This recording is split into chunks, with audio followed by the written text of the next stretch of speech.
próximo convidado. Ah, esse é... Sabe tudo de segurança pública. lógico. Toda segunda-feira ele tá aqui. Uma salva de palmas para o nosso querido Roberto Mota. Fala, Mota. Grande Mota. Boa tarde, meus amigos. Um prazer estar aqui de novo. O Mota tem o livro dele que fala muito sobre a política política de segurança pública. Construção da maldade. Isso, construção da maldade, ele manja muito. E tem muitos números que nos engabelam. Sim. Por quê? Porque a gente é muito engabelado na vida. Cacete. Faz parte de ser engabelados. E tem esse negócio da saidinha, que é a pauta do fuzil. Ele vai pra rua... E muita gente, então você vê que é meio dividido isso. Tem gente que acha, não, se está na lei, se é uma progressão, se ele tem o direito, se ele está se reintegrando, se está se reintegrando à sociedade, ele merece para reacostumar a ver como é que funciona. Como é que é na realidade essa história, meu querido Mota? Emílio, isso para usar as palavras de uma autoridade da República na semana passada, tem toda uma narrativa envolvida nisso aí, né? O sujeito, quando comete um crime e ele se arrepende, ele quer se reabilitar, isso acontece, mas é um processo individual, né? Você vê que você fez uma besteira, você cumpre a sua pena. Depois, quando você sai da cadeia, você procura uma vida diferente. Isso é um processo de cada um. As estatísticas mostram que a maioria dos criminosos não segue esse caminho. A maioria dos criminosos adota o crime como uma forma de vida. Por quê? Muitos desses criminosos não têm barreiras morais, então eles não se incomodam se a vítima está sofrendo. O cara vai roubar um celular e se a vítima fizer um movimento brusco, ele dá um tiro e mata com um tiro na cabeça um pai de família e para ele está tudo bem. Alguns até têm orgulho, né? Mais um que eu matei. Essa é a dura realidade, que é muito difícil para algumas pessoas aceitarem. Aí os nossos legisladores, por uma mistura dessa ingenuidade com uma doutrina chamada garantismo penal, que foi criado por um italiano chamado Luigi Ferrajoli, é uma doutrina de base marxista. Essa doutrina diz o seguinte: o criminoso é um pobre coitado. Ele é fruto da opressão capitalista. A gente escuta toda hora políticos brasileiros dizendo isso, né? Teve eu não vou citar o nome da pessoa, mas uma política, se eu não me engano, do PT, que disse que está gravado em vídeo.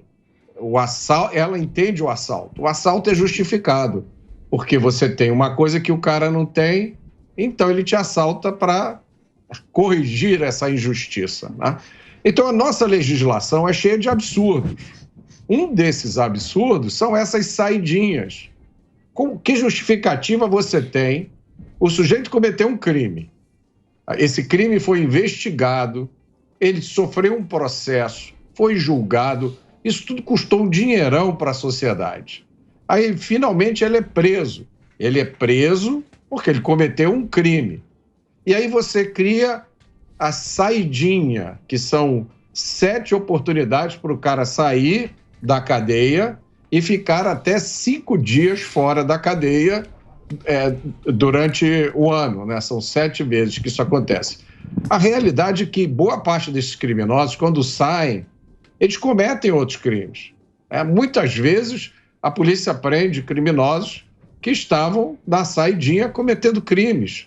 Existe uma ilusão, uma fantasia na cabeça de legisladores, né, e de algumas pessoas, de que nesta saída o criminoso vai para casa confraternizar com a família, os amigos, vai ficar em casa vendo televisão, quem sabe vai plantar umas flores ali no quintal. Não é verdade. Então, esse problema de 5% não retornarem, isso já é uma coisa absurda, né? 5% parece um número pequeno, mas a menos que você seja vítima de um desses 5%. 5% dá vários milhares de criminosos. 5% de 150 mil.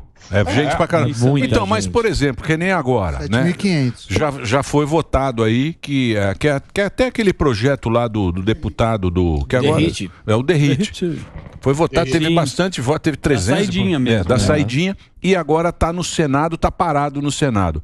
A quem interessa essa lei não ser aprovada? Onde está o lobby dessa lei? Porque, a princípio é lógico isso, né? Não dá pra você... segurança. Você coloca o cara lá, 7.500 votos. O cara vai assaltar independente do partido. Quem interessa isso, Mota? Existe todo um lobby no Congresso, Emílio, que trabalha há muito tempo para impedir que a legislação penal fique mais dura. Esses caras são muito bons, tanto que você vê quando o Moro mandou o pacote anticrime para o Congresso, ele quase que foi transformado num pacote pró-crime. Então, quem é que ganha com isso? Todo mundo que orbita em volta desse ecossistema do crime, tá? As pessoas que se beneficiam da insegurança, muita gente que ganha dinheiro com isso, tá?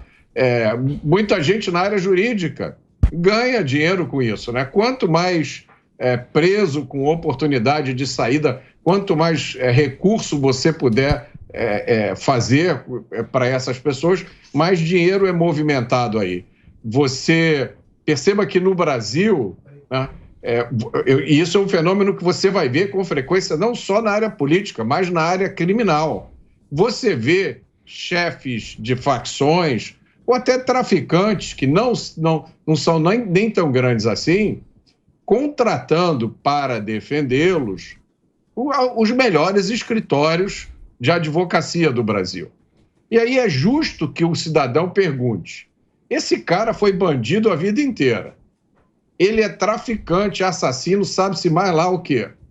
Como é que ele pode usar o dinheiro que ele ganhou na atividade ilegal dele para pagar a defesa jurídica dele? Isso é uma coisa que não está certa. Esse mesmo dinheiro também movimenta um lobby em Brasília. Se você fizer um exame rápido das notícias de jornais, você vai ver que a maioria das notícias são sempre caracterizando a polícia como corrupta, como violenta. A polícia só entra nas comunidades para fazer o mal, por isso é melhor até que a polícia não entre. Aqui existe uma decisão do STF que impede a polícia de fazer operações aqui nas comunidades do Rio de Janeiro, que está valendo desde julho de 2020. Que era da pandemia, né? A explicação era a pandemia. Agora já passou a pandemia. Mas Você acha que isso aí vai ficar para sempre? Vai virar lá um território livre para a turma? A situação está piorando, Emílio, porque existe um grupo de ONGs que vivem de divulgar relatórios e dados e informações, sempre caracterizando a polícia como uma força do mal e os bandidos como pobre coitados. Então, esses relatórios, eu já falei sobre vários deles aqui na Jovem Pan, no Pingos nos Is, eles não param em pé. Eles são de um amadorismo gritante, mas não há contraditório. Esses relatórios são feitos e a maioria da mídia assume aquilo como se fosse uma verdade científica.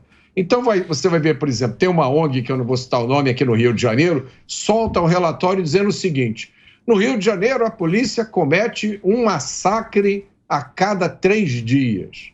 Aí você abre o relatório para ler, foi um relatório feito por historiadores, sociólogos, geógrafos, não tem um perito criminal, não tem um policial, não tem um militar, não tem ninguém que entenda da atividade policial. E aí eles usam os critérios que eles mesmos criam. Então essa é a explicação. E aí fica... Que é o que o nosso presidente chamou de narrativa. Exatamente. As narrativas. Deixa eu fazer um break. Posso fazer um break? Posso, Mota? Claro, por favor. Então eu vou fazer um break rapidinho, só para o Reginaldo agora não ficar muito bravo comigo. A gente continua. Olha aí, ó, Palmeirinho. Olha ele aí, ó. Então eu vou fazer um break rapidinho, a gente continua. Você do rádio, fique ligado. Estamos conversando com o Mota aqui, o Roberto Mota, aqui na programação da Jovem Pan. Vai lá, Reginaldinho. Muito bom. Então a gente fica refém aí desses estudos que saem e entram na empresa e acaba virando verdade, né? E a gente acaba repetindo isso. Você viu de uma das pessoas que o Fuzil entrevistou? Uhum. A resposta dele foi: se está na lei, então o bandido tem direito. Acontece que algumas das nossas leis, ou boa parte das nossas leis penais, elas não têm lógica. Inclusive, elas fogem, elas contradizem o nosso senso de moral, nosso senso comum. Tá? Vocês vão lembrar da história da filha da Glória Pérez, da novelista Daniela Pérez, sim, que foi morta, né, de uma forma brutal. O casal que assassinou a Daniela Pérez ficou preso 7 anos. Um crime como aquele, em qualquer democracia, se aquilo tivesse acontecido nos Estados Unidos, ou na Grã-Bretanha, ou na Alemanha, um crime daquele, ele daria ou prisão perpétua, ou até pena de morte. Porque lá, nos outros países, as pessoas compreendem que há crimes que, pela sua característica, o criminoso se colocou para fora da sociedade, não tem como voltar. Aqui, nós fomos educados para acreditar que não importa o crime que tenha sido cometido, o criminoso sempre pode ser reintegrado na sociedade. Agora, imagina que você perdeu a sua filha, morta a tesouradas, por um motivo fútil. Tá?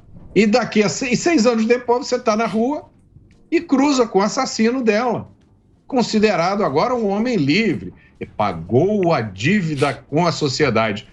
Mas que sociedade é essa que a gente vive, em que uma vida de um filho vale 6 anos só, e depois... Mas, Mota, por que a gente aceita essa impunidade? Por que aqui no Brasil a gente é assim? Porque a sociedade também acaba aceitando isso, né? A gente acaba aceitando essas injustiças, né? Que a gente... Emílio, eu acho que a maioria das pessoas não aceita. A maioria das pessoas, se ela tiver oportunidade de dizer o que ela realmente pensa, ela vai concordar com a frase que eu criei, que é: a sentença do criminoso não pode ser mais leve do que a sentença da vítima.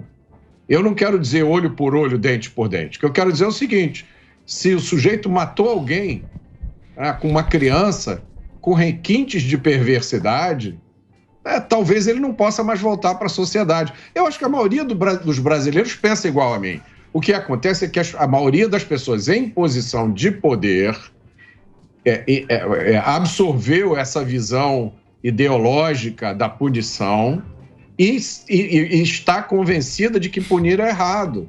O que a gente tem é que ressocializar, que é uma loucura isso, né? É uma ideia de que alguém cometeu um crime, você vai pegar aquela pessoa, vai botar numa prisão, que é um lugar horroroso, e essa pessoa vai sair da prisão melhor do que entrou, ressocializada. Então você tem que deixar ela pouco tempo lá dentro. A maioria dos cidadãos brasileiros pensa dessa forma, né? O criminoso tem que ser punido e no Brasil não existe punição. Agora, as pessoas em posição de autoridade é que ainda não despertaram para essa realidade. Sim.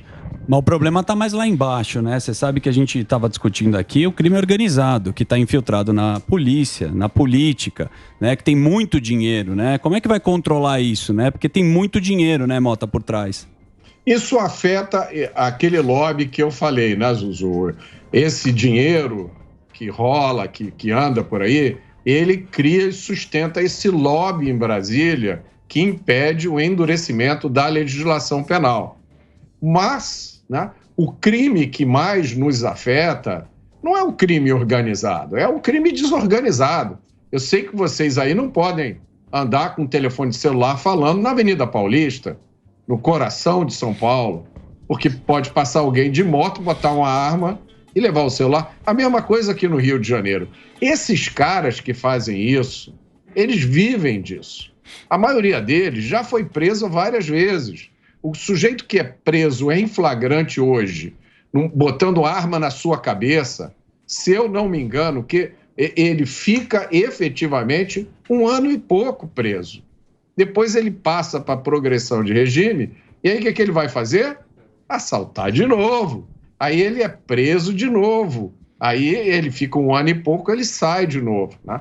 Então, eu acho que para a gente quebrar isso, né, não precisa fazer um combate ou eliminar o crime organizado, porque crime organizado, máfia, isso tudo tem em todo lugar. Eu acho que é fundamental, no meu entendimento, quebrar com esta ideia de que o criminoso, todo criminoso é um pobre coitado, que matou, que roubou, estuprou porque não teve oportunidade, e que todo criminoso pode ser reabilitado e voltar para a sociedade. Isso não é verdade.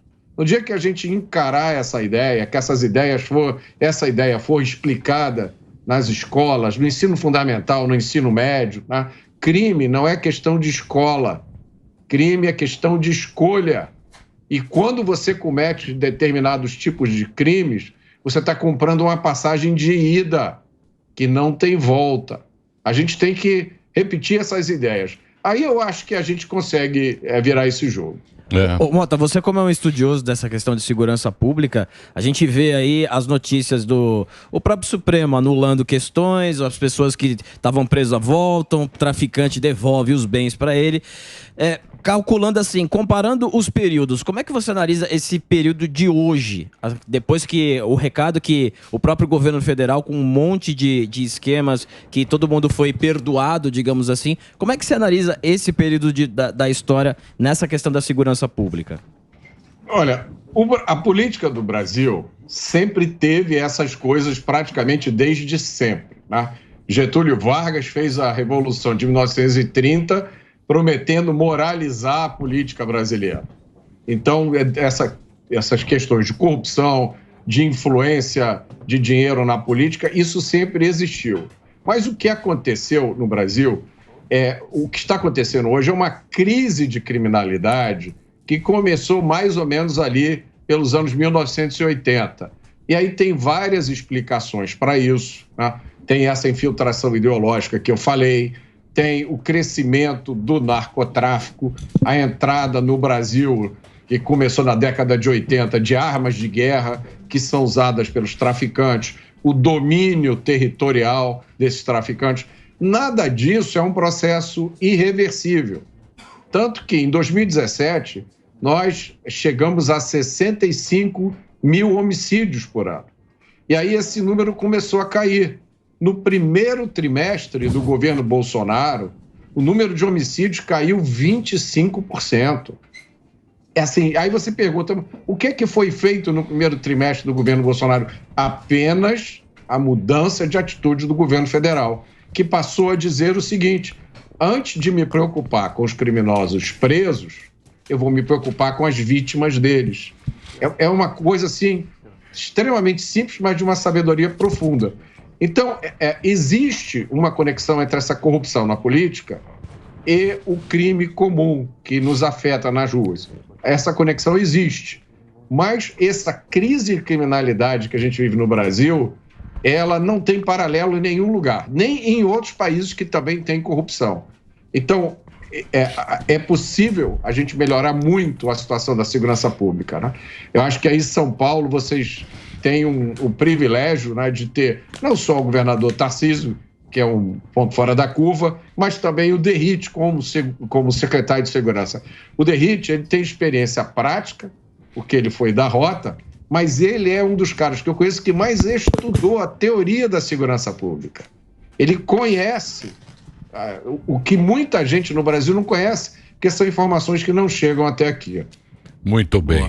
Olha, mas posso dar uma esquentada na pauta, Emiliano? Por que uma esquentada na pauta? A pauta está boa. Ele citou, você quer continuar na segurança pública? Não. Ele falou sobre o Tarcísio, e a gente tem agora, eu acho que é o assunto do momento, que é a racha da direita, que a gente colocou aqui, do nosso querido Salles, né? Que ele está muito chateado com o Valdemar da Costa Neto.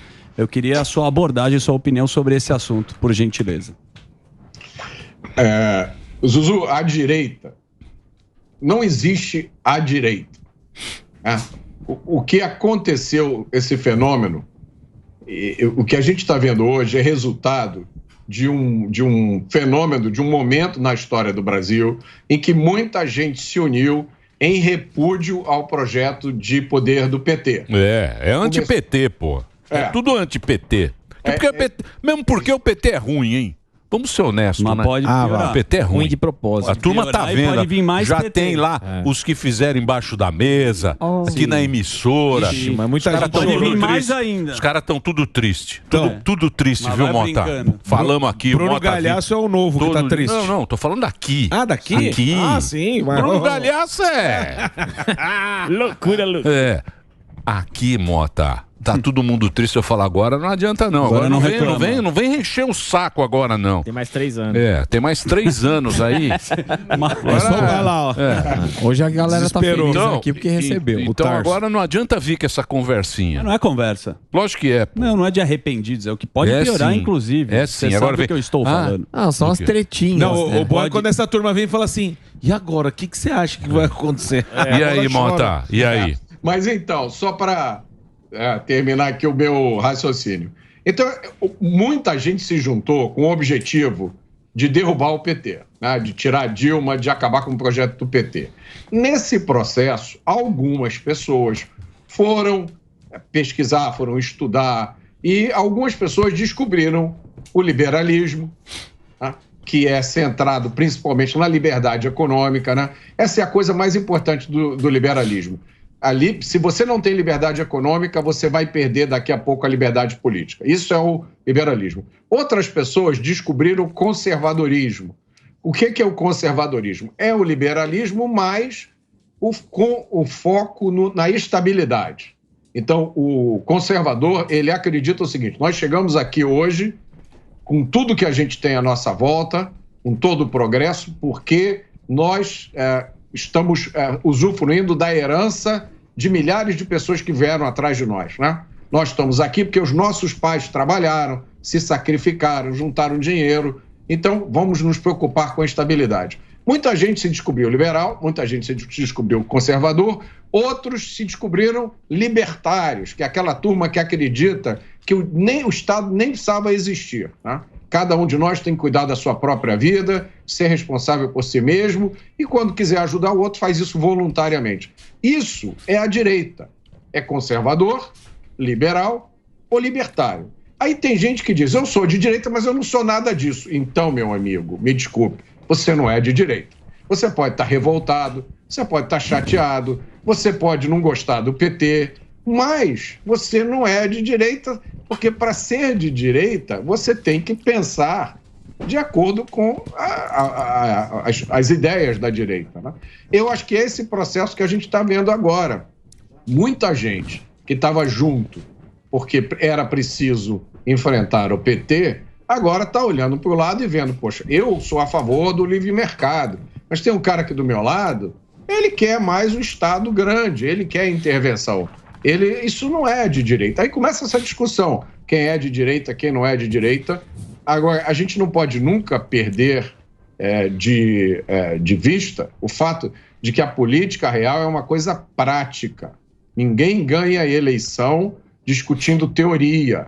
A maioria dessas sutilezas, dessas ideias, a maioria das pessoas não quer saber disso. Ela quer saber se ela vai conseguir chegar na esquina de casa sem ser assaltado. Ela quer saber se a gasolina vai subir ou vai descer. Ela quer saber se existe risco dela passar fome. Né? Passar no carro. É isso aí, que é o afegão médio, né? O afegão médio, ele quer... O afegão médio, ele quer essas coisas... Sim, quer viver. Não é muito complicado encher o tanque afegão. E fazer um supermercado. É isso aí, Zuzu. E esse GC aí é de canhoteiro, ó. É. Isso aí é um puta canhoteiro. O GC. Olha o GC. É isso que eu falo. E o mais legal a direita está ruim. Agora ele quer que a direita rua. E você também é meio... Não, mas quem fez isso fui eu. Então. Mas é só ver pela barba. É o canhoteiro. Aqui o que tem de canhota, bicho, eu vou falar uma coisa. Depois fica tudo chorando. Não sei o que, o Lula agora, ele acabou... O Lula agora, ele acabou com o meio ambiente. Ai, o meio Amazônia. Sônia. Ele... O meu partido é o PP, Partido do Pix. Posso fazer um break? Posso agradecer a presença? Claro. Porque nós temos mais convidados. Sempre, claro. E a direita está ruindo. Tá ruim. Ruim, não, excelente. Ruindo. Ele tem outro, como é que ele fala? Tá esfarelando. Desidratando. Isso. Tá. Vou te Emílio, falar. deixa eu só aproveitar Claro. para fechar. A direita não está ruindo. Eu acho que a direita nunca esteve tão grande e tão forte no Brasil. Tá?